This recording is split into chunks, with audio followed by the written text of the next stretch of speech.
আমার কাছে সবসময় মনে হয় ঈদের মাংস এভাবে মশলা দিয়ে ভালো করে মেখে একবারে বসিয়ে দিলে সেটা অনেক বেশি টেস্টি হয়। তো আমাদের কালকে ছিল ঈদ। তো আমি এবার ঈদ করতে আসছি ইটালিতে, সেটা আপনারা অনেকেই হয়তো জানেন। তো আমাদের মাংস কালকে চলে আসছিল।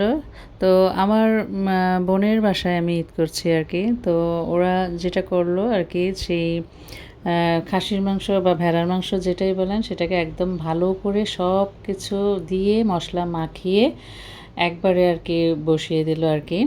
এভাবে মাংসটা অনেক টেস্টি হয়। আর নামানোর আগে ভাজা জিরা গুঁড়া, তারপরে হচ্ছে আপনাদের সবার অঞ্চলে কি বলে জানি না, আমরা অনেকেই বলি যে ছাক দেওয়া আর কি।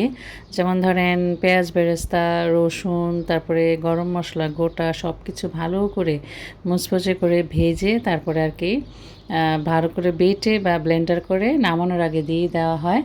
এই মশলাটা দিলে মাংসটা অনেক বেশি টেস্টি হয়। আর কোরবানির মাংস এইভাবে করলে কিন্তু অনেক বেশি মজা হয়। তো সবার ঈদ কেমন গেল? আশা করি সবার ঈদ খুব ভালো কাটিয়েছেন। সবার জন্য আমার ঈদের শুভেচ্ছা রইল। তো এই ভালো করে যখন গরম হবে আবার একটু নাড়াচাড়া করে দেওয়া হলো আর কি। তো মশলা ঝোল একদম যখন মাখা মাখা হবে তখন নামিয়ে নিলেই হয়ে গেল ঈদের মাংস।